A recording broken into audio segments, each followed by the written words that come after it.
घनघोर जंगल के गहरे हरे पेड़ों के बीच एक छोटा सा घर खड़ा था।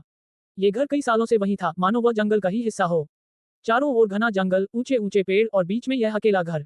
ये घर जंगल के सबसे कोने में था, जहां पहुंचना आसान नहीं था। किसी को नहीं पता था कि यह घर किसने बनाया था या यहाँ कौन रहता था, पर यह घर जितना रहस्यमय था उतना ही आकर्षक भी।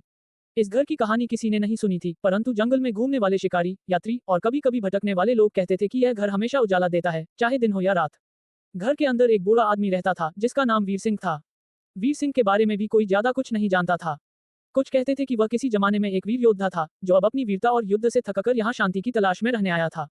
वीर सिंह हर दिन सूर्योदय से पहले उठता और जंगल की सैर पर निकल जाता।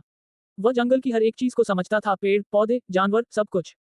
उसके पास एक कुत्ता भी था, जिसका नाम शेरू था। शेरू और वीर सिंह हर दिन साथ साथ जंगल में घूमते, जड़ी बूटियां इकट्ठी करते और पानी के झरनों के पास बैठकर घंटों बात करते।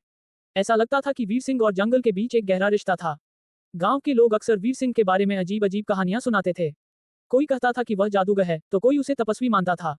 पर वीर सिंह कभी गांव नहीं जाता था। उसकी दुनिया उसका घर और जंगल ही था। हाँ, अगर कोई भटकता हुआ यात्री या शिकारी उसके घर आता, तो वह उसे कभी खाली हाथ नहीं लौटाता था। उसकी दरवाजे पर दस्तक देने वाले को हमेशा आश्रय और खाना मिलता था। एक बार गांव के कुछ युवक जंगल की गहराई में गए और वीर सिंह के घर पहुंचे। वे उसकी रहस्यमयी दुनिया को देखना चाहते थे। जब उन्होंने वीर सिंह से पूछा कि वह यहाँ अकेले क्यों रहता है, तो वीर सिंह ने मुस्कुराते हुए कहा, मैं अकेला नहीं हूँ। ये जंगल मेरा परिवार है। हर पेड़, हर पशु, हर पक्षी मेरे साथी हैं। जो शांति मैं यहाँ पाता हूँ, वह दुनिया में कहीं नहीं मिलती। युवक उसकी बात सुनकर चौंक गए। वे ये समझ नहीं पा रहे थे कि एक इंसान इतने सालों से अकेले कैसे रह सकता है। पर वीर सिंह की आंखों में जो सुकून और शांति थी, वह उसकी बातों की सच्चाई साबित कर रही थी। कुछ साल बाद वीर सिंह का नाम गांव में और भी प्रसिद्ध हो गया। उसकी कहानी जंगल की तरह फैल गई। लोग उसे अब एक साधु की तरह मानते थे, जिसने संसार की माया छोड़कर प्रकृति में अपना ठिकाना बना लिया था। और फिर एक दिन वीर सिंह का घर जंगल में ही खो गया। लोगों ने सोचा कि शायद वीर सिंह जंगल के साथ ही एक हो गया था।